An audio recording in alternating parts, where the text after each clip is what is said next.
Olá, pessoal. Boa tarde. Boa tarde a todos. Vamos lá. Só para a gente começar aqui mais um Arena Hub Talks. Hoje aqui eu vou mediar esse evento, tá? Até para me apresentar rapidamente, eu sou o Pedro Daniel. Eu sou diretor executivo da UI, um dos conselheiros, um dos idealizadores aqui junto até do Arena Hub. Tá? O Arena Hub que é um grande centro de inovação, tá? Voltado ao mercado do esporte, do entretenimento, né? E gostaria aqui, antes de apresentar todo mundo, de agradecer aos stakeholders envolvidos, do Arena, os parceiros, né, que todos os dias fazem esse projeto acontecer, que é uma grande gama não só de empresas, mas entidades esportivas, as startups, né, que fazem todo esse ecossistema ficar vivo, né? E aqui eu queria apresentar, então, os convidados de hoje, né, o Ricardo Forte, o VP Global da Coca-Cola, o Gabriel Lima, que é diretor de novos negócios do Real Valladolid, e o Guilherme Figueiredo, né, o sócio, diretor executivo da TVN, um grande parceiro, inclusive, do Arena Hub, aqui representando as grandes startups já. Tudo bem, Gui? Tudo bom, Pedro, tudo bem. Obrigado pelo convite novamente aí. Prazer estar junto aqui com o Ricardo, com o Gabriel nessa apresentação muito legal. Olá, tudo bem, Ricardo? Boa tarde. Boa tarde, todo mundo. Prazer falar com vocês aqui hoje. E aí, Gabriel, vou dizer boa noite para você, né? Tudo bem? Aqui boa noite, tudo bom? Espero que todos estejam bem. Obrigado pelo convite. Legal. Acho que a ideia aqui hoje, assim, um grande objetivo é a gente poder discutir as diferentes visões, tanto da empresa, né, aqui representada pelo Ricardo Forte, através da Coca-Cola, né, de uma entidade esportiva, no caso aqui um clube espanhol, o Gabriel, e uma startup, se me permite, Gui, chamar sua empresa de startup. É sempre um elogio, já não é tão mais assim, mas é sempre um elogio. Exatamente. Né? E mostrar como, na verdade, existe uma grande comunidade, um grande ecossistema que é integrado. Né? Então, aqui, só para a gente começar abrindo, eu vou pela ordem que aparece aqui na tela. Tá? Vou começar aqui com o Ricardo. Né? Ricardo, você tá em Atlanta? Estou em Atlanta, sim. Trabalhando em casa há 11 semanas. Imagino. Acho que como todos, o Gabriel está em Madrid, né? Você está em Madrid e o Gui está em São Paulo, né? São Paulo, exatamente. Não, legal. Diferentes visões iguais, até. Estamos todos iguais, mas tudo diferente. Exatamente. Mas vamos lá, só para a gente começar então, para a gente abrir, Ricardo, se você puder explorar um pouco, não apenas a sua trajetória, né? Como você, como está a sua posição hoje, atualmente na Coca-Cola, né? Com a questão global de patrocínios da Coca-Cola, mas o que de fato tem impactado e o que mudou internamente na Coca-Cola nesse período, né? Ou seja, como é que o conteúdo mudou e como isso está impactando não só internamente, mas com seus parceiros diretos. Bom, antes de mais nada, acho que é importante falar que o papel dos patrocínios, o papel do marketing numa situação como a que a gente está vivendo agora é totalmente secundário, né? Tem tanta coisa mais grave, mais importante acontecendo no mundo aí, então a gente tem um papel coadjuvante nesse momento, está ajudando a empresa. A preocupação da maioria das empresas, organizações sérias hoje em dia são os funcionários, a manutenção do negócio, tudo isso tem prioridade sobre qualquer outra atividade, e o marketing faz parte disso. Dito isso, o trabalho que eu faço, que meu time faz, e todos nós estamos envolvidos com o esporte, movimenta muitos eventos, movimenta muito dinheiro, e tem muitas coisas mudaram desde o começo dessa crise. No caso específico da Coca-Cola, como a gente tem uma visão muito de longo prazo para tudo que a gente faz relacionado ao esporte, o impacto tem sido relativamente menor comparado com outras empresas que usam o esporte de uma forma mais de curto prazo, mais tática. Então a gente sabe que se um evento é cancelado esse ano, adiado para o próximo ano, ele vai acontecer, a gente vai ter o valor depois. Então isso permite a gente ter um tipo de discussão e de conversa com os parceiros que é um pouco diferente do que outras empresas podem estar tendo. No nosso caso, o trabalho principal que a gente teve nos últimos tempos foi trabalhar com o Comitê Olímpico Internacional, com a FIFA, com a UEFA, para discutir como que a gente pode ajudá-los a fazer do evento no ano que vem tão bom, tão interessante quanto seria esse ano. Internamente, a gente tem várias atividades com equipes e times aí no Japão e na Europa também, que estavam dedicados aos eventos. Então, a gente está usando essa mão de obra, o staff todo, por uma forma em outros projetos, coisas mais urgentes, e eventualmente todo mundo vai voltar, quando o projeto reiniciar, todo mundo volta a trabalhar nos eventos todos. Então, tem sido relativamente, não diria tranquilo, mas ordenado o replanejamento dos eventos todos. Muito legal, muito legal. Até com um gancho aí para o Gui, né, que atua diretamente com streaming, com a geração de conteúdo como um todo. Queria até, Gui, se pudesse explorar qual que é a importância, de fato, do streaming nessa retomada, né? A gente já está vendo a retomada dos esportes em alguns países, né? Talvez a Bundesliga seja o mais claro aqui para o mercado brasileiro, né? Mas como é que está sendo o que está impactando e o que vai mudar através do streaming, através dessa retomada? Porque, afinal de contas, aglomeração, eu imagino que em loco a gente vai demorar um pouquinho, né? Então, qual que é a importância desse streaming nesse momento? Sem dúvida. Não, a gente até tem brincado que na retomada o streaming é a nova arena, né? Porque é quase certo que durante um bom período ou a gente vai estar sem público ou com muito pouco público autorizado a entrar, né? Certamente vai ser uma restrição importante nesse período. E especialmente a gente que trabalha muito com confederações de outras modalidades, não só futebol, né? A gente faz a Superliga de Vôlei, Liga Nacional de Futsal, Campeonato Brasileiro de Basquete, handebol, natação, atletismo, enfim, uma série de modalidades além do futebol, como no Campeonato Catarinense. Em todos eles, é praticamente certo o retorno sem público e aumenta ainda mais a importância de ter esses eventos transmitidos, né, e para poderem efetivamente chegar ao público em geral. E a gente já tem trabalhado com eles nesse sentido, está muito difícil ainda a questão de calendário, a gente está acompanhando naturalmente mais próximo o futebol, né, pela grande mídia, mas a gente aqui internamente acompanha muito todas as outras modalidades e a dificuldade que tem sido para conseguir ter algum prognóstico aí de definição de datas, mas trabalhando, inclusive, conversando com marcas, enfim, para esse momento de retomada, com a intenção de ampliar o número de eventos transmitidos.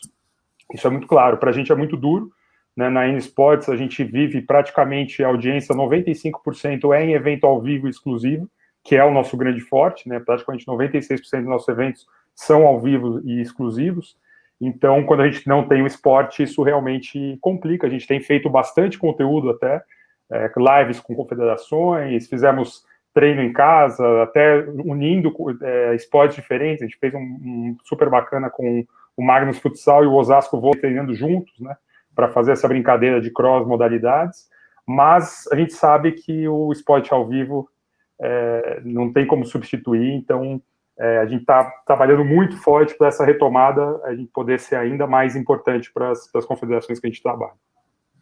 Muito, muito legal, muito legal. Acho que talvez essa até uma abertura para o Gabriel, né? Que acho que o Gabriel, que ele é diretor de novos negócios no Valladolid, mas foi CEO aqui da Octagon, conhece muito o mercado brasileiro, e eu queria talvez, até para aproveitar esse assunto, Gabriel, se puder explicar o trabalho que a La Liga vem fazendo junto, né, junto aos clubes, né, junto ao Real Valladolid, no caso da retomada, né, e o que isso está impactando e como é que está sendo a relação sem ter o jogo, né, sem ter a operação nesse momento, obviamente agora já está com data para retomar, mas como é que está sendo essa relação com os torcedores, com os consumidores e até com as marcas, na verdade, que têm suas questões comerciais junto ao clube, como é que vocês estão fazendo nesse momento e qual a perspectiva agora que já há um olhar no horizonte com quando que vai ter a retomada?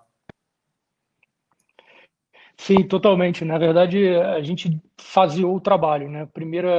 A primeira fase do trabalho de geração mais de conteúdo, a gente focou muito mais numa questão de conseguir amplificar um pouco dos recados, como aqui dentro do clube, dentro do Valladolid, a gente, por exemplo, as nossas redes sociais, elas têm muito mais impacto e chegam a muito mais gente do que as próprias redes da prefeitura, as redes da sanidade, que é enfim, o Ministério da Saúde local.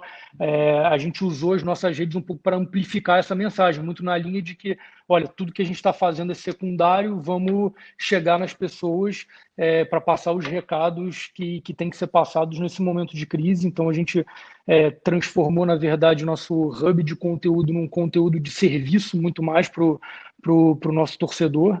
Essa foi a primeira parte do trabalho. E agora a segunda parte, que já é a gente começou a escalar um pouco mais e falar diretamente com o nosso torcedor sobre o aquecimento para a volta da competição. Para a gente foi um desafio muito grande para todo mundo, né? Assim, a gente que vive de futebol e consome muitos dias de partida, né? Então, a gente ficar um período tão grande sem ter partida é difícil para você se alimentar o torcedor, alimentar o conteúdo, mas eu acredito muito que o trabalho que a gente fez foi bem legal, bem importante também, como eu disse, né, como a gente está na cidade, né, a gente é um bastião da cidade, digamos assim, uma referência da cidade, trabalhar dessa forma, coisa que eu me orgulho muito também. O papel da Liga foi um papel super importante, super bem feito, faz um trabalho muito bom aqui, e foi um trabalho super importante da gente ter uma unidade de direção dentre os 20 clubes de primeira divisão e os 22 clubes de segunda divisão. Então, assim, a Liga, ela gerou uma série de diretrizes e a gente teve o tempo inteiro, a gente ainda tem o tempo inteiro contato com a Liga através de uma série de videoconferências e reuniões que são feitas de forma periódica para a gente também fasear todo esse período e ir passando dessas fases à medida que aqui já está um pouco melhor, os números começam a arrefecer um pouco, então à medida que os números foram melhorando, a gente foi passando das fases que a gente estipulou lá atrás junto com a Liga, né, com as diretrizes da Liga. Então a gente já, por exemplo, estamos na terceira fase, quase quarta fase de treinamentos, né? Então começou com treinamentos individuais dos jogadores em casa, acompanhado pelos nossos preparadores físicos, pelos técnicos, passou para uma segunda fase, que foi uma fase de treinamento individual, mas nas nossas instalações, depois em menores grupos, agora num grupo maior, e enfim, finalmente estamos na expectativa aí de talvez na próxima semana começarem os treinamentos de fato coletivos, né, de toda a equipe, mas assim, uma fase que foi boa para mostrar também que você com uma liderança forte, que é a liderança da Liga, e com solidariedade entre os clubes e com o poder de comunicação que os clubes têm, você consegue fazer diferença, né? Os clubes conseguem fazer diferença, né? Foi um momento muito interessante. É até importante pontuar, Gabriel, né, aqui no Brasil a Federação Paulista de Futebol tem um acordo de cooperação técnica junto à La Liga, então tudo isso que o Gabriel está explicando, que aconteceu lá na Espanha, ele vem sendo utilizado como base, né, aqui para a retomada do futebol paulista, né. Amanhã deve ter um anúncio aí de mais algumas novidades, né. Ontem o governador já anunciou de algumas indústrias, amanhã pela manhã tem a reunião final desse protocolo, mas muito baseado nessas premissas que o Gabriel trouxe, tá? Então, isso deve acontecer aqui, eu estou no estado de São Paulo, por isso eu digo aqui, né, nessa retomada. Mas até já mudando de assunto, porque Covid aqui a gente pode... não tem nenhum médico, acho que aqui, mas a gente... É verdade, Gui, verdade. Se der abertura essa para o Gui, dentista, do exército, atleta, tem pano aí.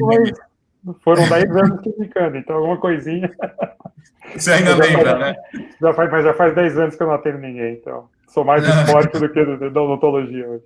Não, boa. Eu vou aproveitar para mudar o assunto, trazer com o Ricardo. Me corrija se eu estiver enganado, tá, Ricardo? Mas a Coca-Cola está com os Jogos Olímpicos desde 1928, é isso? Correto. Né? Ou seja, mais do que uma construção de longo prazo, acho que é uma associação, né? Uma associação clara de grandes eventos com uma grande marca, né? Acho que há uma associação direta e, óbvio, muito clara. né?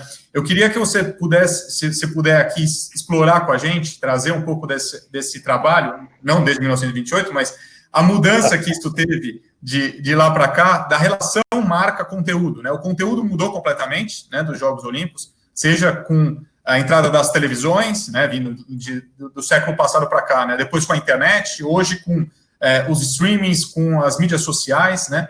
Como mudou essa relação marca e conteúdo, né? No caso, os Jogos Olímpicos e Coca-Cola. Como é que foi? Quando que teve esse turning point, né? Essa mudança realmente de relação com esses dois grandes players, né? Que são grandes associados. A razão pela qual as empresas se associaram ao movimento olímpico, às Olimpíadas, no século passado, varia muito, mas em geral, a maioria delas, obviamente, não começou tão cedo quanto a Coca-Cola, mas em geral tinha uma função de incentivar a distribuição de produtos, conquista de novos mercados. Então a Coca-Cola fez isso no começo do século, quando a Coca-Cola começou a ser distribuída na Europa, em vários países, na Ásia também, e os Jogos Olímpicos eram uma ferramenta importante uma razão importante para ter uma base, construir fábricas, etc, etc. A própria Visa, onde eu trabalhei também, fez a mesma coisa no final da década de 80, quando assinou o contrato em 88, avançou em muitos mercados graças aos Jogos Olímpicos. E essa era uma estratégia de negócio que era bem usada.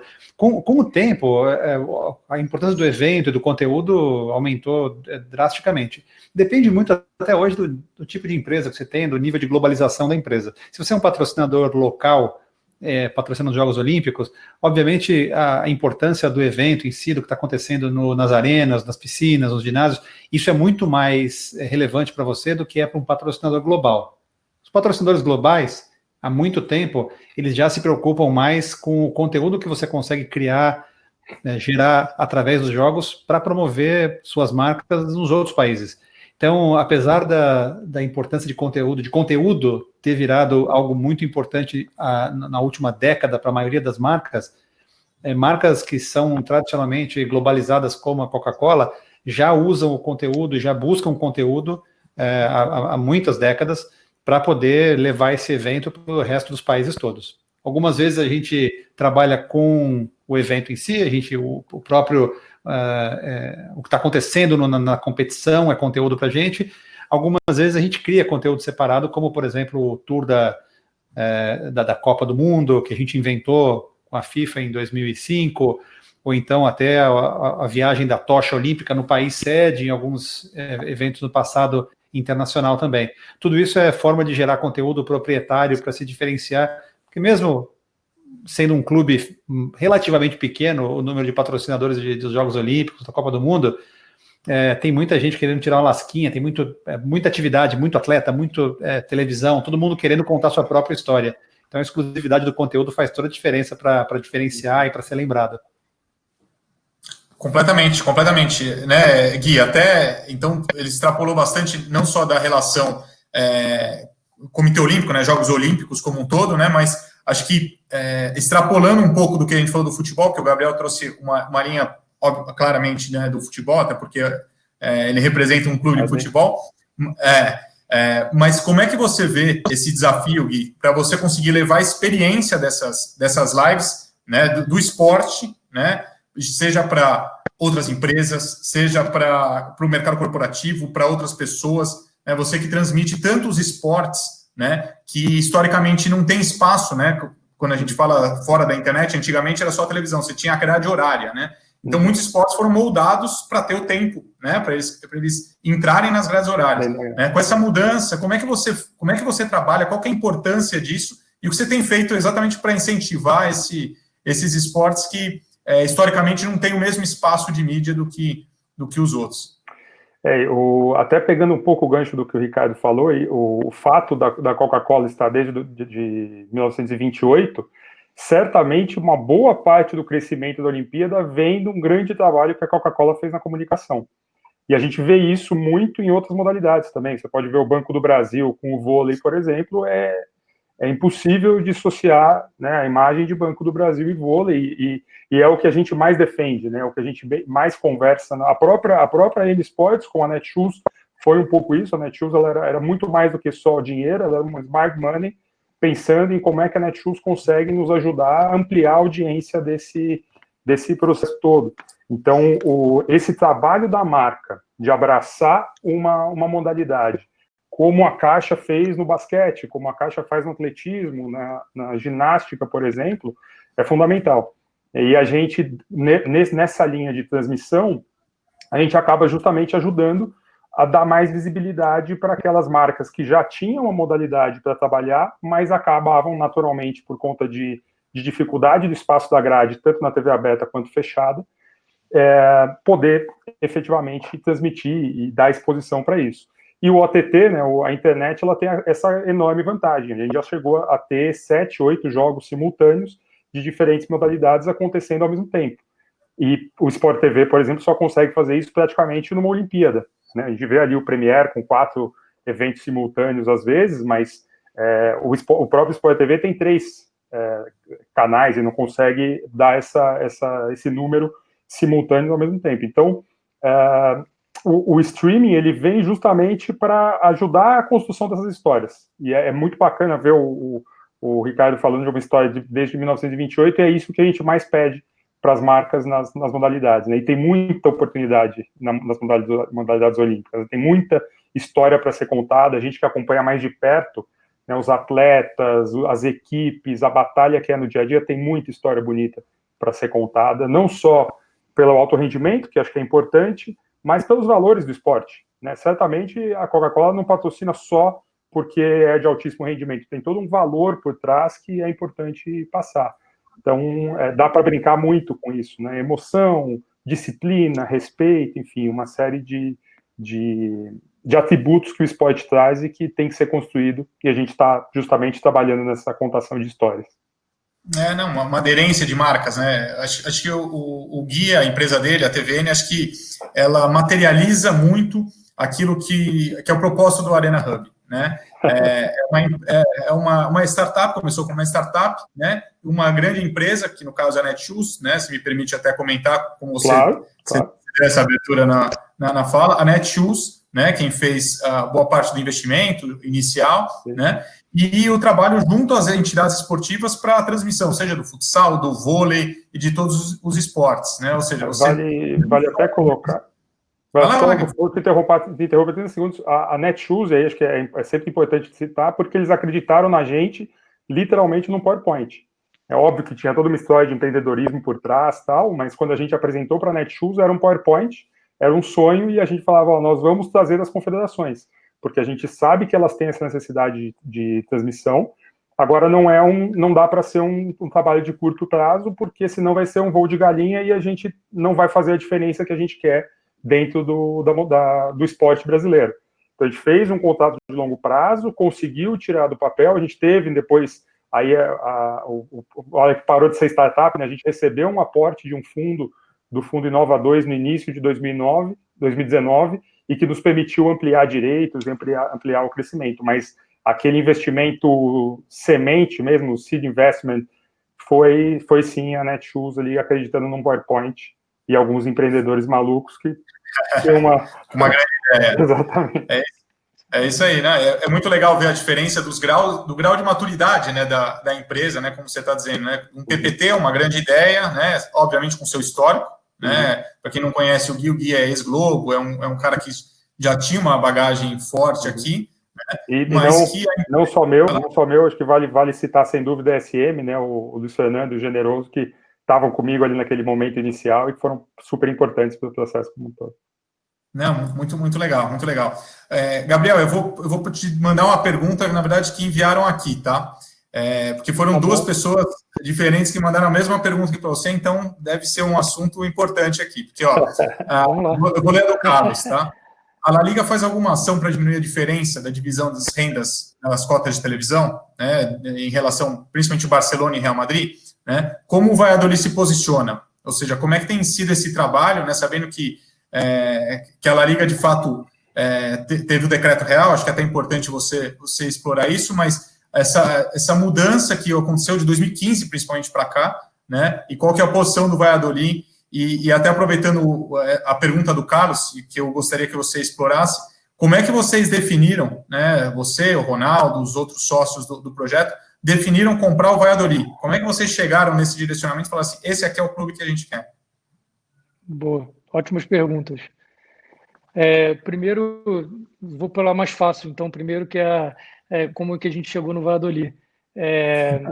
Na verdade, foi o Ronaldo, que é o sócio majoritário, né, do clube, ele já estava no mercado há bastante tempo, é um empreendedor nato, e depois que ele se aposentou do futebol, ele já tinha feito alguns investimentos, né, então investimentos menores, menor expressão, mas foi um movimento todo que ele fez, foi um movimento muito inteligente, né, que foi primeiro investir em algumas empresas e em diferentes mercados que construíssem para ele a bagagem que ele não tinha ainda para fazer um salto maior, que sempre foi a vontade dele, que era estar dentro do futebol, num clube de elite na Europa, e na Europa porque aqui a gente tem uma cama regulatória que permite um investidor fazer um investimento um pouco mais alto, com mais segurança.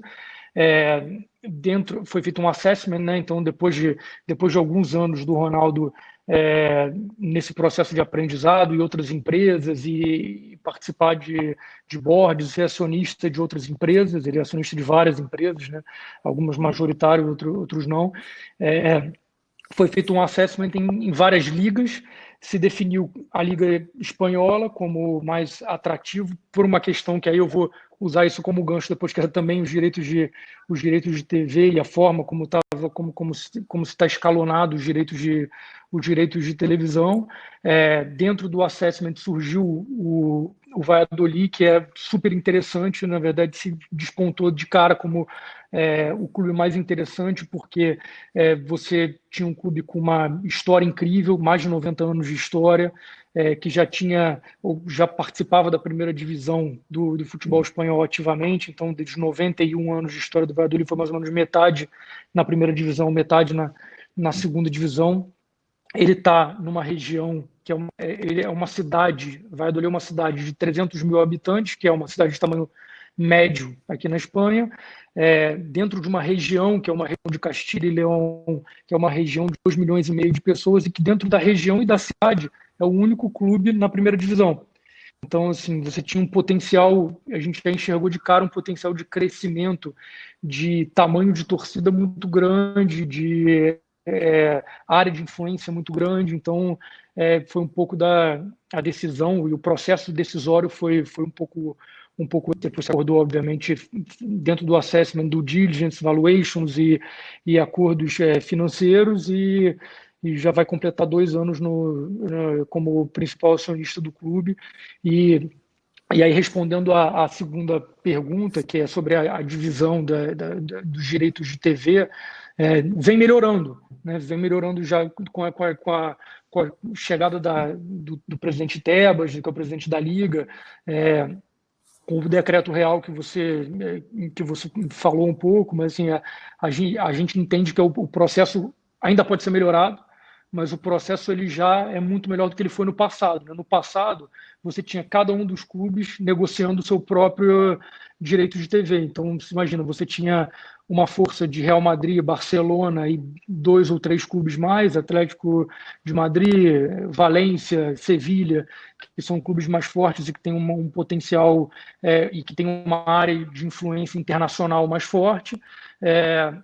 Se passou a ser um direito unificado e uma divisão que é muito mais igualitária. Então, tem uma série de critérios que eu acho que não vale a pena detalhar aqui, mas tem uma parte que se divide por igual, tem uma parte que é por performance, que é a posição que você terminou o campeonato nos últimos anos.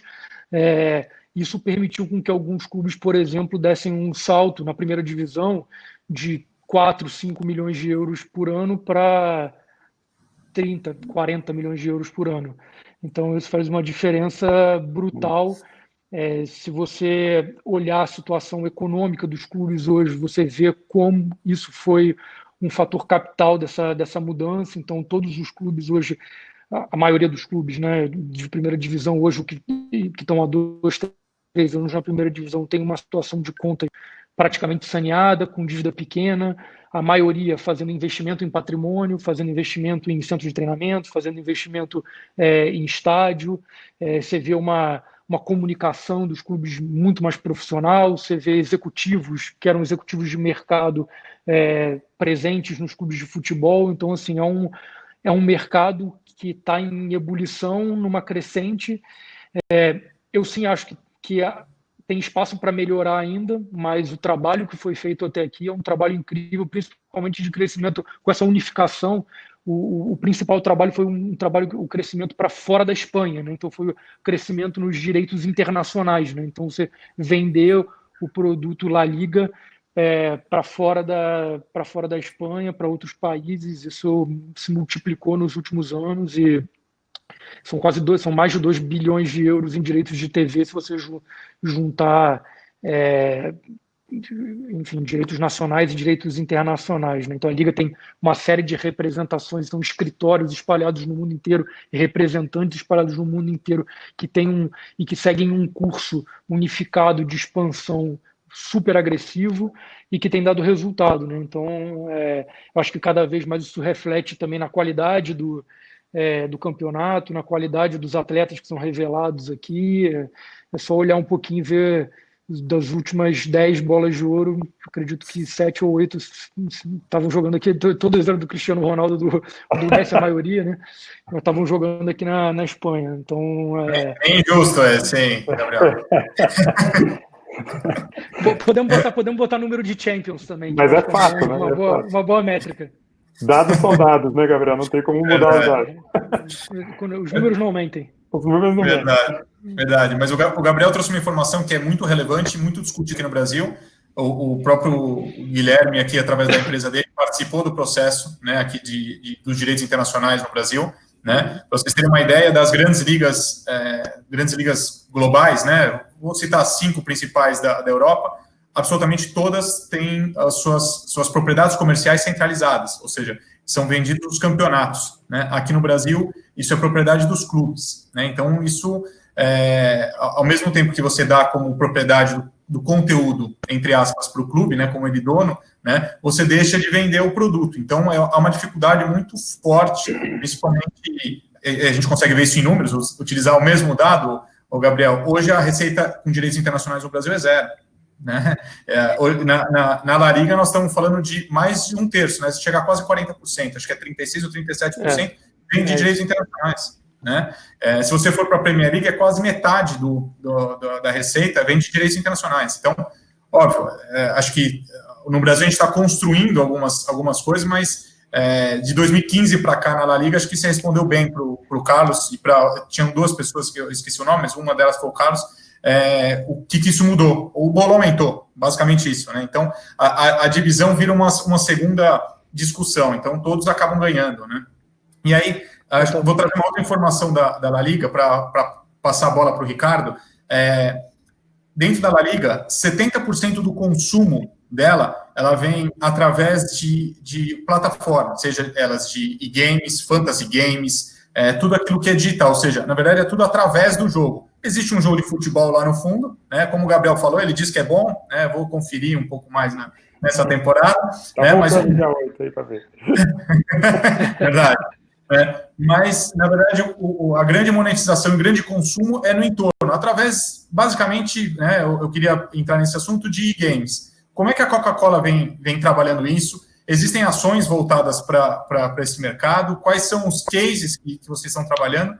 Né? Que acho que também é uma pergunta que algumas pessoas aqui fizeram, tá? Então, por isso eu até trouxe esse gancho, Ricardo. Olha, o consumo do futebol ainda acontece, ainda vai continuar acontecendo através do consumo das partidas majoritariamente durante muitos anos, né?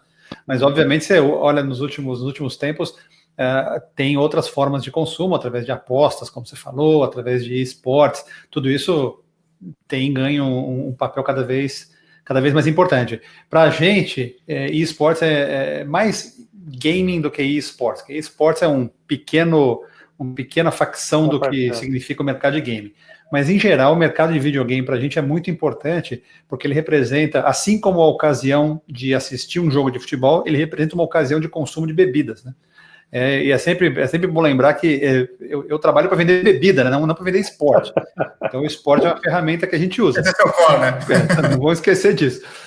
Então, quando as pessoas assistem outros jogadores, assistem jogos de videogame, ou elas jogam videogame, é muito comum beber e comer snacks, salgadinhos, essas coisas. Então, isso só justificaria investimento. Então, tem uma parte grande do nosso investimento nesse mercado que tem a ver com mídia. A gente tem participação, a gente tem presença em plataformas de streaming, a gente tem presença em jogos, porque isso é uma forma de relembrar as pessoas que elas deveriam consumir nossos produtos enquanto elas estão jogando ou assistindo. Além disso, tem um outro tipo de envolvimento que é relacionado aos publishers, às empresas que desenvolvem e são donas dos jogos.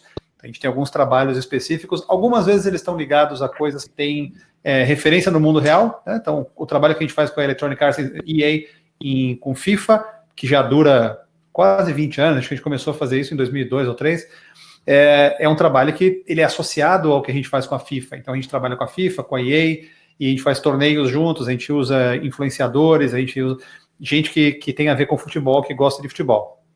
Nesse caso, a gente nem olha muito para o game como uma atividade isolada. Ele é uma atividade a mais das nossas promoções de futebol. E aí o último caso é a presença, ter credibilidade, né? O mesmo papel que as placas de campo ou marcas em uniformes tinham no passado, ter a presença da marca no contexto dos jogos, dá credibilidade e dá o direito da gente poder falar um pouco mais sobre aquele assunto. Então a gente tem algumas atividades diferentes aí que estão relacionadas a videogame. A maioria delas a gente tenta integrar com atividades que estão acontecendo fora dos games também, para fazer um pouco mais de sentido e ter um pouco mais de cobertura. Não, legal. Até perguntaram isso para o Gui, se na TVN tem alguma transmissão de esportes. E aí, até aproveitando dessa pergunta, Gui, também tem muita gente aqui perguntando quais são os esportes que, de fato, te trouxeram até surpresa, né, que dão mais audiência, mais engajamento. Como é que está sendo essa curva? Vamos lá, começando pela segunda também. A gente tem a Superliga de Vôlei, né, que pela primeira vez na história, antes do futebol, depois eu falo um pouco do Campeonato Catarinense, mas a gente tem a Superliga de Vôlei, que pela primeira vez na história a gente fez 100% da temporada transmitida em pay-per-view online, né, a primeira modalidade não futebol a fazer um pay-per-view online, foi bem legal, e claramente foi o nosso carro-chefe nesse final de 2019.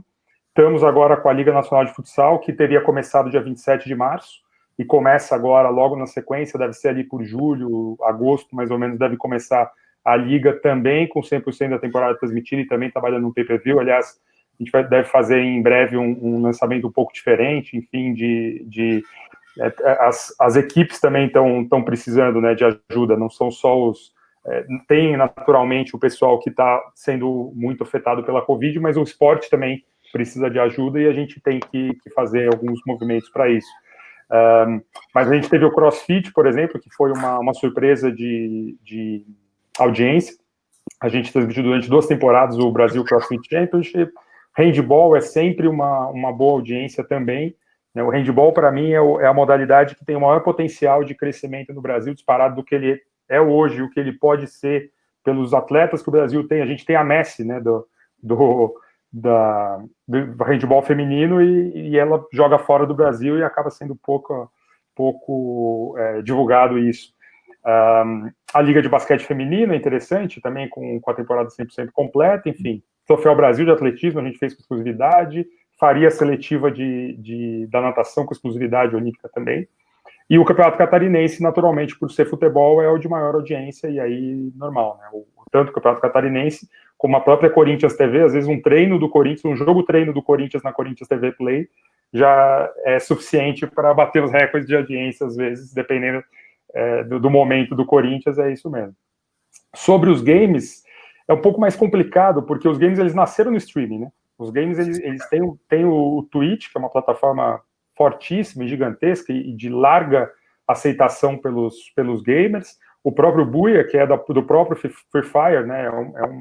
É um streaming diretamente ligado ao jogo, tem essa questão dos jogos terem donos, né? Então eles simplesmente acabam muitas vezes levando para a própria plataforma, mas a gente tem feito algumas coisas agora na quarentena, né? A gente fez o campeonato, teve até uma pergunta, acho que do Editarcio ali, sobre projetos sociais, a gente fez o Todos por Um, com o apoio da Betsul, com o apoio da Renata, né, do Pastifício Selmi, e foi um sucesso. A gente arrecadou 6 toneladas de alimentos para os G10 favelas, e acaba sendo uma brincadeira que transmitiu ali TVN Sports, Band Sports UOL, e a gente conseguiu ajudar de alguma forma.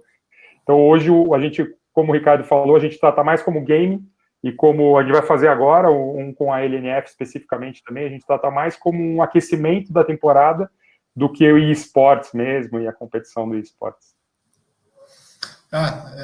É bem importante isso, né, Gui? Essa mudança, na verdade, com o seu projeto, eu conheci seu projeto lá no começo, né? Essa mudança, de fato, do mercado, né? Como o mercado está mudando e como você está se reinventando e trazendo a inovação para dentro. Acho muito legal. Uma coisa que aconteceu na quarentena, a gente acabou atendendo outras indústrias, né?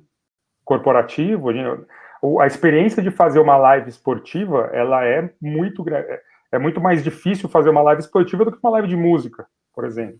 Então, toda a expertise que a gente ganha fazendo a live esportiva, a gente acaba naturalmente levando para outras, para corporativo, para música, para igrejas, por incrível que pareça. Então, a gente acabou de fazer, por exemplo, a final de um campeonato de videogame para a US Soccer, para a Federação Americana, que quando viu a gente fazendo, falou, pô, mas peraí, está muito melhor a produção do que estava antes, porque a gente faz jogos de muito mais complexidade, né? Então acaba sendo uma transferência interessante de expertise.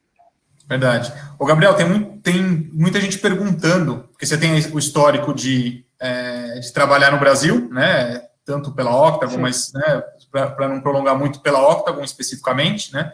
E essa mudança para Madrid, para assumir a parte de operações, né, comercial do clube na Espanha, aí tem algumas perguntas aqui que eu filtrei para duas, tá? Primeiro, perguntar um pouco sobre a questão do choque cultural, ou seja, qual a diferença de trabalhar pela Octagon, você chegou a trabalhar com clubes brasileiros, né, clubes de futebol no Brasil, né? Qual que é a diferença básica de trabalhar com um clube de futebol no Brasil e qual a diferença, né, agora que você está vendo no mercado espanhol, seja internamente, né, da estrutura interna, mas principalmente de relação com marcas. Como é que o mercado enxerga, né, os clubes de futebol? E o segundo, que na verdade 3 pessoas perguntaram isso, sobre os planos do Valladolid. Se tem plano de expansão, o que está fazendo para o mercado brasileiro, que os sócios são brasileiros, qual que é a ideia do Valladolid nesse cenário? Boa. A ideia para o cenário brasileiro, enfim, a gente tem um embaixador aí que é o melhor embaixador possível para o Valladolid no mercado brasileiro, que é o Ronaldo. Então, assim, a gente... exatamente. Acho que eu conheço. Exatamente. Então, na verdade, a gente tem planos... A gente tem um planejamento que você conhece também, muito bem amarradinho. Então a gente quer fazer primeiro o nosso dever de casa dentro da Espanha, dentro da cidade de Valladolid, dentro da região de Castilla e León, ou seja, a gente quer crescer organicamente na nossa área de influência, que é a área de influência mais próxima, para a gente dar esse salto de internacionalização e aí, obviamente, o Brasil é um mercado prioritário pela base de fãs do Ronaldo, pelo potencial de influência que ele tem aqui, mas a gente está de olho, a gente ainda não está fazendo grandes coisas em relação ao Brasil, porque a gente está isso faz parte de um processo que é um processo bem organizado e super profissional, que ele começa aqui na Espanha e ele tem que se enraizar aqui e solidificar nossas bases aqui para a gente poder dar o próximo passo no momento apropriado, porque também a gente, enfim, tem uma quantidade de recursos humanos limitados, então não dá para a gente atacar todas as frentes de uma vez. Em relação ao choque cultural, na verdade, eu acho que assim, o choque cultural em relação ao trabalho com pessoas, eu acho que praticamente não existe, porque o espanhol ele tem um perfil muito latino, né? Então é um povo muito, se parece muito com o povo brasileiro. Eu, pelo menos, nunca tinha trabalhado na Espanha especificamente, diretamente, e eu me senti super abraçado aqui. Eu acho que as condições de trabalho aqui são as melhores possíveis e as mais próximas com o que eu tinha no Brasil, com o que eu tive ao longo da minha carreira no Brasil.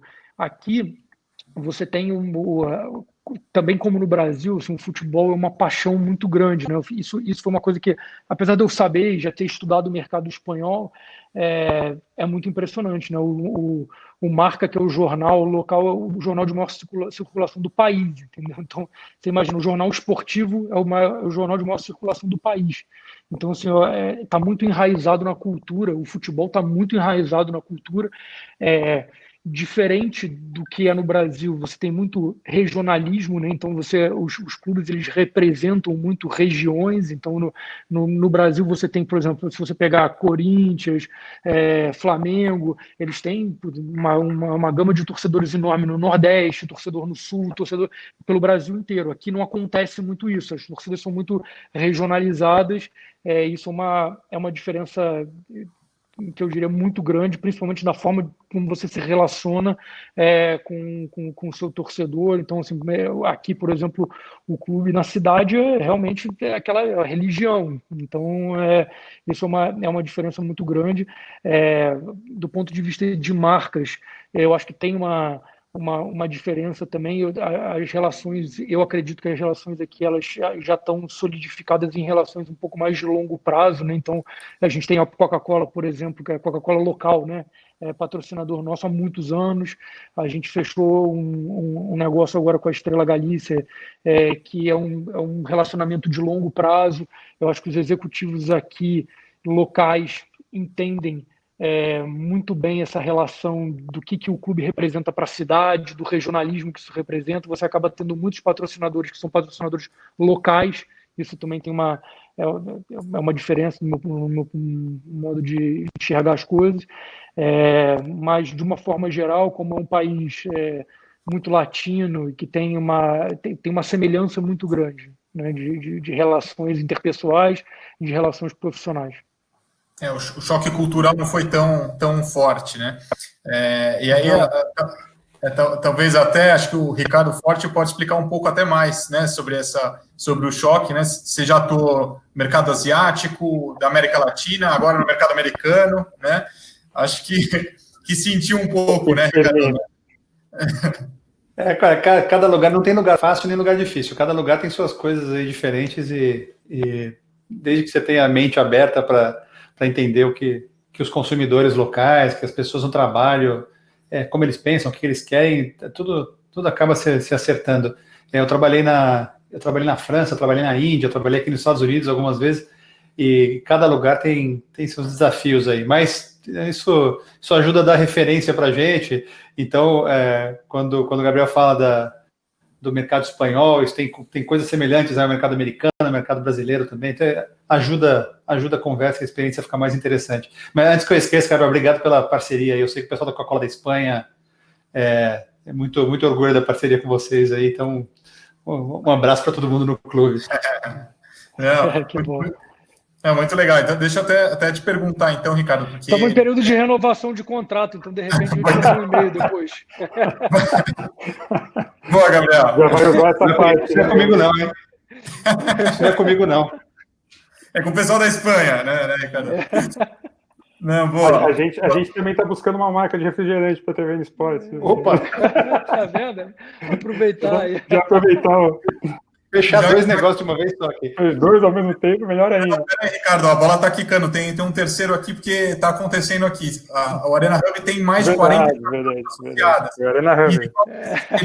Quando a gente fez o lançamento, o anúncio, as startups vieram perguntar como é que é o trabalho da Coca-Cola com as startups. Se vocês trabalham diretamente com elas, existem processos, existem challenges através das dores que vocês identificam, ou vocês fazem tudo internamente? Como é que funciona essa relação? Não, tem um trabalho bastante intenso, e depende muito do país, não é o mesmo formato de trabalho com o universo das startups no mundo inteiro. Aqui nos Estados Unidos, por exemplo, a Coca-Cola americana, eles têm uma divisão, um grupo interno que é dedicado a trabalhar com empresas assim. Obviamente, a gente busca empresas, startups que têm a ver com o nosso negócio, no setor de bebidas ou em sustentabilidade, coisas nesse âmbito. Mas em outros momentos, agora não acontece com tanta frequência, a gente também trabalhou com empresas de comunicação. A Coca-Cola foi um dos primeiros investidores no Spotify, por exemplo, e em algumas outras empresas também de comunicação. Hoje em dia isso não acontece com tanta frequência assim. Aqui nos Estados Unidos, mas em outras partes do mundo ainda acontece. Então, cada grupo, cada geografia tem uma estrutura um pouco diferente, mas que tem a mesma função, que é esse engajamento com o universo das startups e ficar de olho no mercado, né? Tem muita coisa interessante acontecendo fora das empresas e só mesmo trabalhando junto com esse tipo de perfil de empresa menor, mais empreendedora, que a gente pode ter uma vantagem competitiva. Então, acontece com muita frequência, sim. Exatamente. Um bom ponto, Ricardo. E eu vou dizer que eu fiquei muito surpreso, num sentido positivo, quando a gente, como UI, a gente participou do processo de curadoria junto à Arena Hub das startups, né? Foram pautadas algumas teses, né? Fun engagement, de impacto social, de processos educacionais, né? São 8 pilares, né? Para ser bem específico.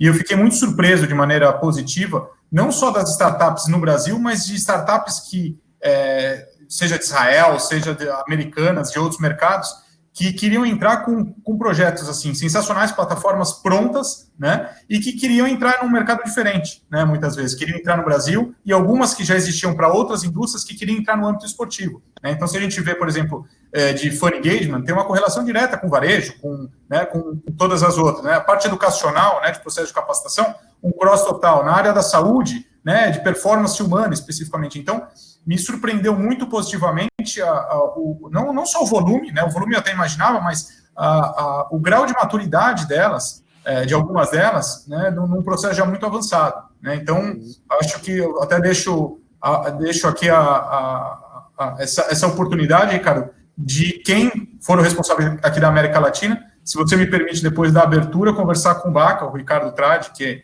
acho que você deve conhecer o Baca. Ele está como um dos grandes líderes aqui do projeto, né?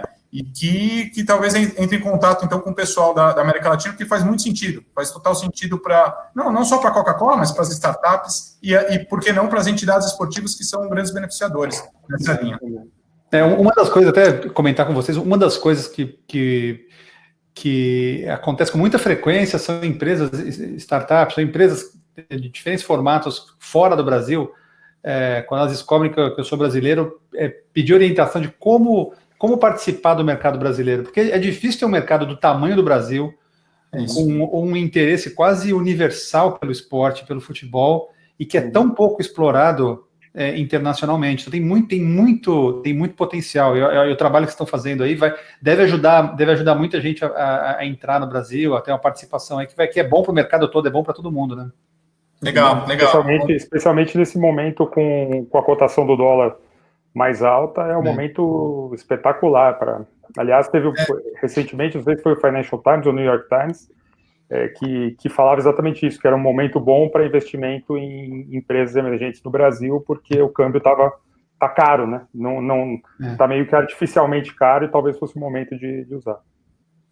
Eu vou te falar que algumas entidades da Europa, né, entidades esportivas da Europa, vieram buscar exatamente com isso. Ter uma linha de produção aqui no Brasil, ou seja, fabricar em real e vender em euro, né? Sem dúvida. Então, acho que isso seria bem interessante, mas obrigado até pela abertura, Ricardo. Tá no mudo, acho, Ricardo. Tá no mudo, acho. A indústria do futebol faz isso há décadas, né? Fabricar jogador no Brasil e vender na Europa por em euro, né? Então funciona bem para... Exatamente. Não, mas Gabriel legal. sabe bem também, né, Gabriel, essa história. A ideia é fabricar em casa para poder vender, porque comprar é muito caro. Comprar pronto é muito caro. Então é melhor você sempre fazer em casa, independente da indústria que você está. Verdade. O Gabriel, tem um pessoal perguntando, não só do Fantasy Game, do futebol espanhol, que eu comentei sobre isso, mas eles estão perguntando também muito sobre inovação e tecnologia, né? Ou seja, como é que os clubes espanhóis, no caso o Valladolid especificamente, têm trabalhado em relação a isso. Você consegue explorar, principalmente acho que no Fantasy Game, como é que funciona aí na Espanha? Aqui, na verdade, assim, eu acho que o que está mais forte agora, mais até do que o Fantasy Game, e tem um investimento muito forte por trás, é a gente realmente criar a Liga dos Clubes de FIFA, né? Então, a EA, que é patrocinador e está fechando agora um acordo marco muito grande com a Liga e com todos os clubes, para realmente acelerar essa liga entre os clubes, todos os clubes. Então, todos os clubes têm representante na E-League, né, na E-Liga e La Liga, né? Então a gente tem um representante, todos os outros clubes de primeira e segunda divisão têm representantes, a própria liga investe nos clubes com a obrigatoriedade dos clubes terem o seu atleta de esporte para jogar. O evento esse ano foi sensacional, então é uma linha que está sendo muito explorada aqui e que vai continuar nos próximos anos sem sombra de dúvida. Eu acho que esse momento que a gente está vivendo também acabou abrindo os horizontes até de quem não acreditava muito na digitalização, nos e-games, nos esportes. Isso acabou abrindo muito a cabeça aqui.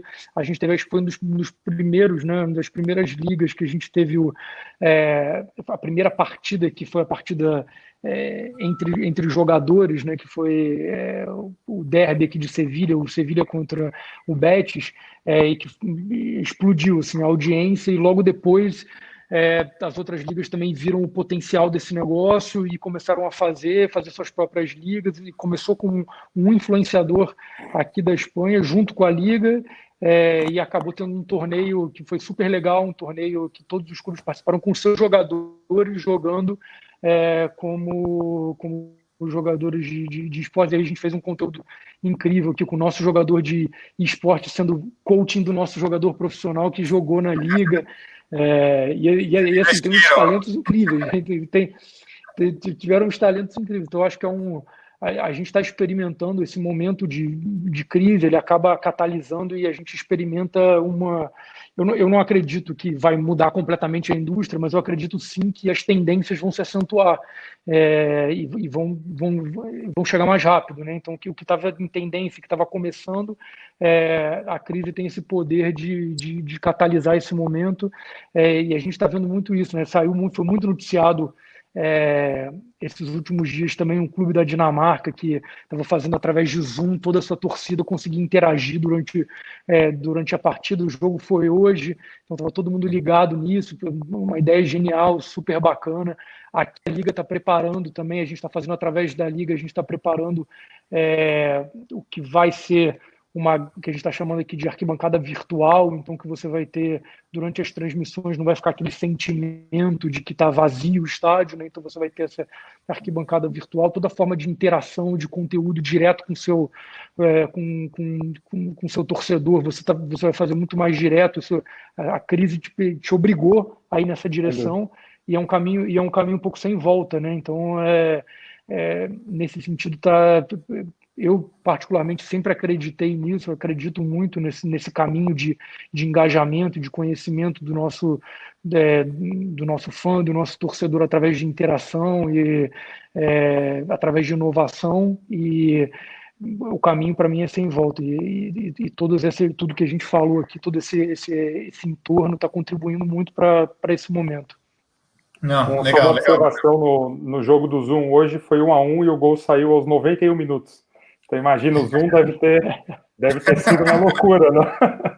No Zoom naquele momento. Totalmente. Deve ter imagens maravilhosas do pessoal vibrando em frente à câmera do computador. Até a própria interação, não só assim, você consegue aproximar tanto através as ferramentas que todos nós acabamos. Todo mundo conhecia um pouco das ferramentas, mas ninguém utilizava tanto como a gente está utilizando agora. Então, a gente está muito utilizando essas ferramentas também para uma interação maior entre os torcedores e os próprios jogadores, corpo técnico, o próprio Ronaldo. Então, assim, a gente está utilizando muito as tecnologias como forma de aproximação com a nossa base de fãs. Então, acho que é super importante e um caminho que, na minha opinião, não tem volta. Até um painel como esse, um em Madrid, 2 em São Paulo, 1 em Atlanta, e a gente falando para 100 e poucas pessoas aqui. A gente não conseguiu. Não era possível antes da quarentena.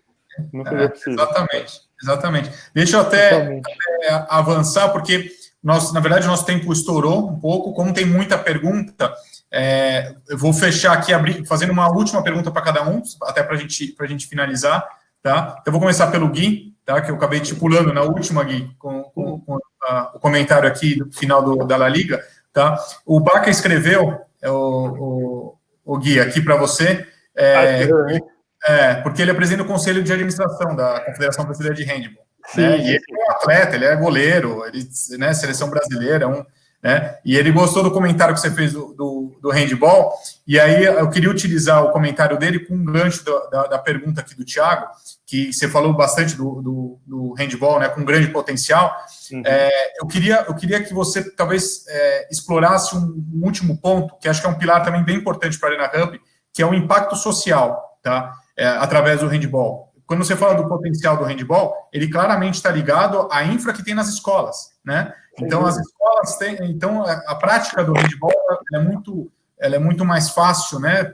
Pela questão de infra das escolas, né? E se acaba trazendo uma massificação maior, ou seja, as pessoas se identificam mais facilmente porque a praticam na escola, né? Então, isso acaba gerando um impacto social que muitas vezes entra num viés intangível, né? Eu queria saber que se você, com a sua empresa, vocês têm feito alguns trabalhos de mensuração e entender que através da sua plataforma você pode estar não só auxiliando a confederação ou o campeonato diretamente, mas até a saúde e educação, né, das pessoas que começam a praticar mais devido a esse espaço. Eu queria saber como é que está esse trabalho, se existe alguma mensuração, e até para você finalizar, para a gente finalizar aqui a sua parte. Acho que assim, é claríssimo que cada vez mais a gente viu isso com o Guga, a gente vê isso com o Gabriel Medina, que são precisos, ídolos são necessários para desenvolver a prática do esporte, né? Isso é fato, e a gente vê isso, inclusive, com marcas apoiando esses ídolos, e naturalmente as modalidades, a gente viu isso com o Senna e assim por diante. E no handball a gente tem isso, a gente tem ídolos, a gente tem grandes jogadores no masculino e no feminino, a gente tem uma massa de praticantes grande, porque é uma das modalidades mais praticadas na escola, acho que todos nós jogamos handball na escola. Ele tem aquele elemento do gol, que o brasileiro gosta muito, né? Então, cada jogada, muitos gols, então é um esporte super dinâmico. E realmente ele não tem hoje, né? Depois, se não me engano, foram os Correios, o Banco do Brasil, o último grande patrocinador. Ele está hoje sem uma marca como está o Banco do Brasil no vôlei, a Caixa no basquete e assim por diante. Então, isso faz diferença, né? Ter ali uma marca para abraçar aquela modalidade e fazer com que ela cresça, não apenas só com dinheiro, mas também com um trabalho mesmo de aumento da prática.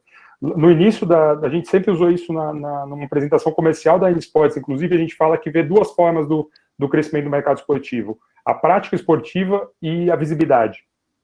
Na prática esportiva, a gente tinha pouco a fazer por conta de necessidade de investimento público, de quadros, assim por diante. Na outra parte, não. Em dar visibilidade para esses atletas que muitas vezes competem sem ninguém assistir, isso naturalmente traria a prática maior de modalidades, e foi por esse caminho que a gente entendeu que tinha ali um gap para ser eu brinco até do próprio Thiago Braz, né? Quem conhecia o Thiago Braz não foi o primeiro salto que ele deu ali no Engenhão, todo mundo esperando a Fabiana Moura ganhar a medalha de ouro, e de repente aparece o Thiago Braz batendo o recorde olímpico.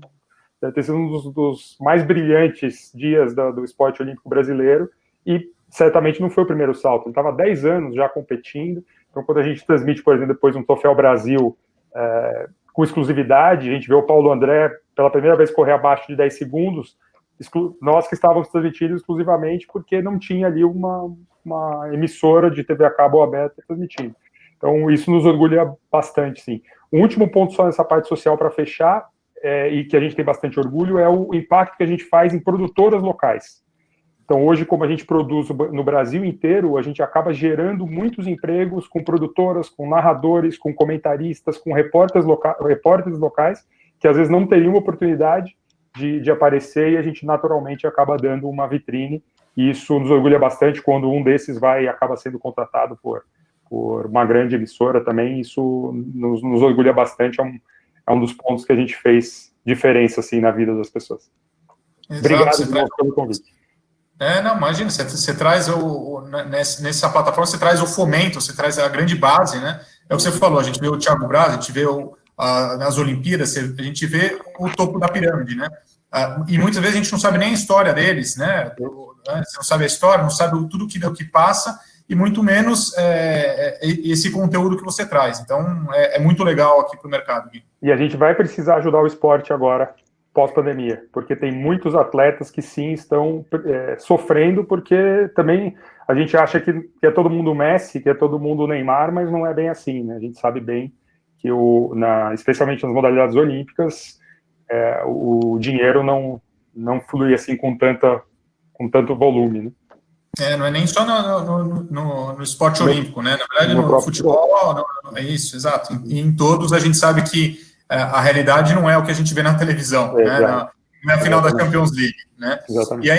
E aí, então, obrigado, Gui, até mais uma vez, pelo ter aceitado o nosso convite e ser o nosso grande simbolismo. Acho que você, como eu falei, você materializa de fato, materializa toda aquela construção que o Arena Hub se propõe a fazer, né? Seja pelo fomento que você comentou, de impacto social, né? Seja pelas tecnologias que são utilizadas, pela inovação que é utilizada, né? Acho que e com as grandes marcas atreladas. E a gente quer muito ser plataforma de teste das startups, né? A gente tem uma parceria muito grande com a Sportistics, não sei se o Vini Gomes está aí assistindo ou não, mas é um grande parceiro nosso e é uma ajuda mútua. A gente consegue fazer hoje highlights, muito mais highlights do que a gente fazia antes. Superliga de vôlei, Liga Nacional de Futsal com highlights automáticos. Antes a gente fazia 30 highlights, hoje são 200 clipes cortados. E eles precisavam de muitas imagens para poder treinar a inteligência artificial da plataforma deles. E a gente já tinha transmitido quase 1000 eventos. Fizemos uma parceria, a gente ajudou a treinar o robô, ele nos ajudou o robô a trabalhar a nosso favor. E é esse tipo de fomento e de parceria que eu acho que o Arena Hub, sem dúvida, vai trazer muito. Legal. Conte conosco, né? Você sabe que você faz parte do projeto e obrigado aqui por participar. Né? Ricardo, para a gente fechar, eu não podia não podia pular essa pergunta, que é o pessoal da Dentsu, eles são também parceiros aqui do Arena, tem uma pessoa aqui representando a Dentsu, e eles estão perguntando um pouco qual que é a diretriz estratégica do patrocínio da Coca para o mercado da América do Sul. Tá? Eu acho que eu posso te auxiliar nessa primeira resposta, que é através do Arena Hub, né? Você até tinha comentado um pouco agora há pouco, né? Acho que vai ser o primeiro, mas qual além do Arena Hub que vai ser dentro da América do Sul? E obrigado mais uma vez por ter aceitado o nosso convite. Claro. Olha, a gente também é parceiro da Dentsu, faz muito trabalho com eles aí em alguns países. Cada região tem sua estratégia diferente em como definir as parcerias necessárias. Acho que uma coisa que é legal lembrar para todo mundo, assim, a gente tem muitas parcerias no mundo inteiro e a gente tem muito trabalho para usá-las, né? A gente tem tanto conteúdo que é difícil usar o conteúdo que a gente tem. Então, cada nova parceria que a gente assina é muito avaliada, é muito discutida, porque cada vez que eu adiciono conteúdo para os nossos projetos aqui, ele tem que ser tão bom que substitui algo que eu já paguei, que eu já tenho aqui na minha caixa de ferramentas, né? Então, a gente avalia com muito cuidado. Na América Latina tem um monte de patrocínios, tem um monte de atividades aí diferentes, e a gente está sem... Eu pessoalmente, e todo mundo na América Latina que trabalha com marketing, com patrocínio, frequentemente a gente fala com todo mundo no mercado, mesmo que eu não queira fazer alguma coisa, eu falo para saber o que está acontecendo, eu sempre prometo para o pessoal que traz as oportunidades, assim, eu falo não super rápido, que é para ninguém perder tempo, mas eu sempre vou ver as oportunidades que tem. Então, qualquer coisa que tiver no mercado, podem continuar procurando e quem sabe, na próxima pode ser aquela que dá certo. Então, vale a pena sempre manter a porta aberta. E obrigado pela oportunidade de conversar com vocês. É sempre um prazer falar com os amigos e fazer novos amigos. Então, prazer.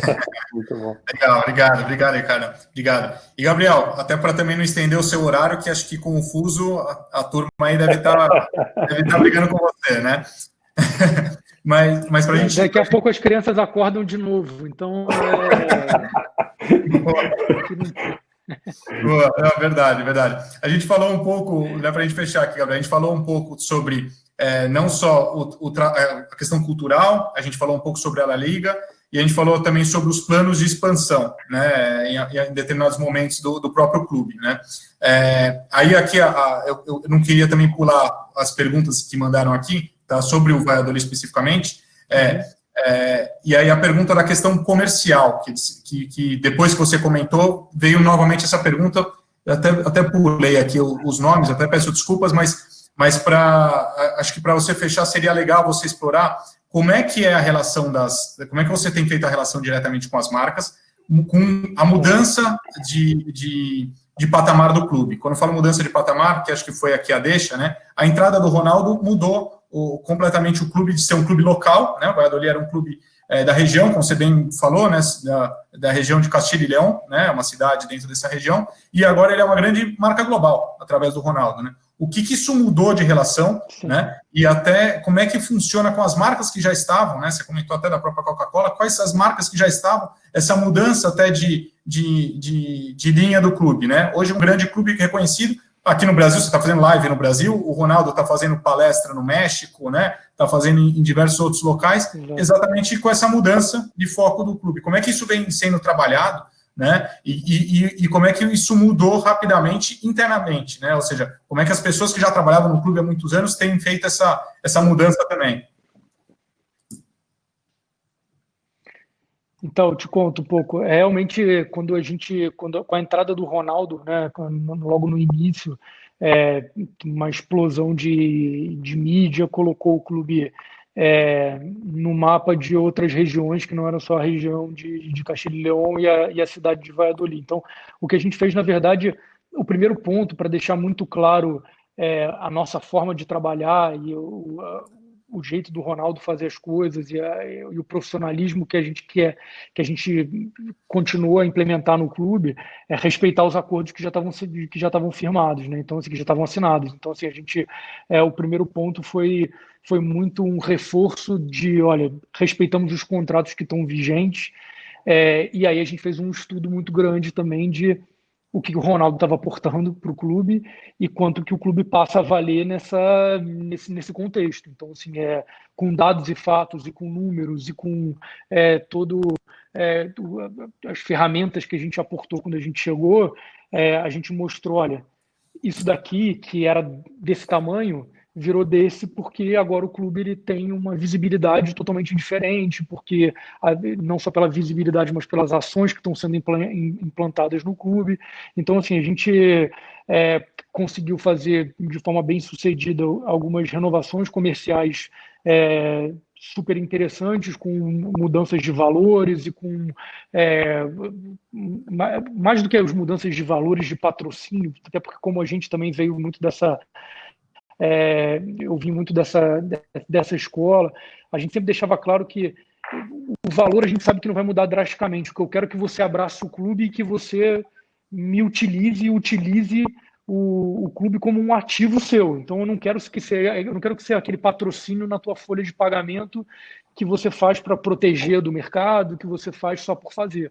Então a gente teve muito esse approach de, olha, se você não consegue aumentar o seu valor de patrocínio imediatamente, me ajuda a criar novos produtos e me ajuda a ativar melhor a marca, seja em âmbito digital ou em âmbito físico, para a gente dar visibilidade para o seu patrocínio e para dar visibilidade para o clube. Então, até de novo, o acordo que a gente fechou com a Estrela Galícia, que sim é um acordo novo, mas a Estrela Galícia já tinha sido patrocinadora do clube anteriormente, foi muito nessa linha.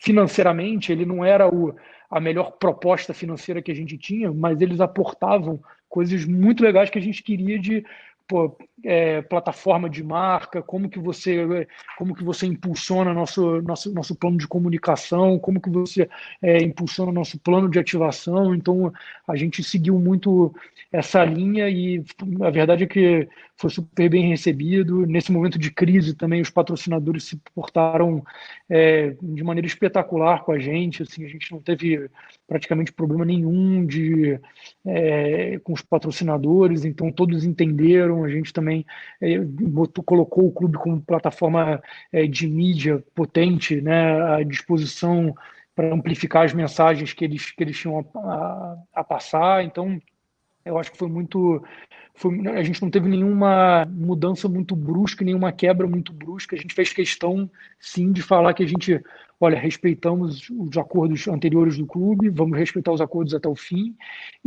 mas também vamos mostrar para vocês que o nosso trabalho é sério e a gente quer mudar as coisas, e isso faz com que o clube valha mais, né? Então, natural e super legal. Então, até para fechar mesmo, Gabriel, porque eu não queria pular essa última pergunta aqui, que o Guilherme mandou a pergunta exatamente nessa linha, nessa sua fala, né? Qual que é a estratégia do CRM, né? Ou de relacionamento direto com o torcedor? Acho que é um pouco do que você estava explicando, mas só para fechar, o Guilherme ele é sócio de uma agência, que é uma agência relativamente grande aqui no Brasil, também parceiro aqui do Arena Hub. Se puder, só para fechar, explorar essa última pergunta, e aí a gente encerra aqui. Totalmente. O CRM ele faz parte da nossa estratégia do ecossistema do marketing do clube. A gente, na verdade, o clube ele era muito analógico, né, digamos assim. A gente está implementando um processo de transformação digital, que também faz parte de um dos pilares do nosso planejamento estratégico, que é o pilar de transformação digital, e nesse sentido entra muito a relação a gente criar conteúdos novos e exclusivos que a gente consiga fazer diretamente para o nosso torcedor, e que a gente consiga entregar diretamente para ele, sem passar também por intermediário. Então, isso para a gente é um ponto fundamental, super importante. Então, a gente está, toda a nossa relação aqui com o torcedor e o fanbase que a gente tem, e o abonado, que seria... É um pouco diferente do sócio torcedor, né? O abonado ele é um pouco mais do que ele é mais do que o sócio torcedor do Brasil, né? Então ele que seria o equivalente a um season ticket holder nos Estados Unidos. Então todas as nossas ações, elas estão muito direcionadas para a gente, primeiro, para ter transparência dentro do clube. Então todas as ações que o clube faz, a gente dá visibilidade, fala de maneira muito clara, de maneira muito direta com o torcedor e com o fanbase, com o abonado, e todas as ações que a gente está desenvolvendo do ponto de vista de estratégia de marketing são muito voltadas para isso, né? Então, distribuição através dos nossos próprios canais, criação e trazer um ferramental um pouco mais rebuscado do que a gente tinha, para a gente conseguir entregar um material de qualidade e um material direto que entregue o que o nosso torcedor espera. Então, assim, acho que é muito nessa linha assim, que a gente está pensando. Muito legal. Obrigado por explorar. Acho que realmente tem uma diferença muito grande, né, quando a gente fala não só de clube de futebol, mas até do esporte brasileiro. Acho que traz uma visão bem clara. Acho que contribuiu bastante. Então, queria agradecer mais uma vez ao Ricardo, ao Guilherme, ao Gabriel. Tá? Acho que deixa aqui as portas abertas. A gente vai voltar a se falar com muita frequência. E, bem, fiquem de maneira segura, seja em Atlanta, Madrid ou em São Paulo, que vocês se mantenham em local seguro. Tá bom? Legal. Obrigado. Muito obrigado. Valeu, Ricardo. Grande valeu, abraço Gabriel. a todos. Valeu, obrigado. Valeu, Pedro. Valeu, Gui, valeu. Abraço. Tchau, gente. Tchau. Grande abraço. Tchau. Tchau.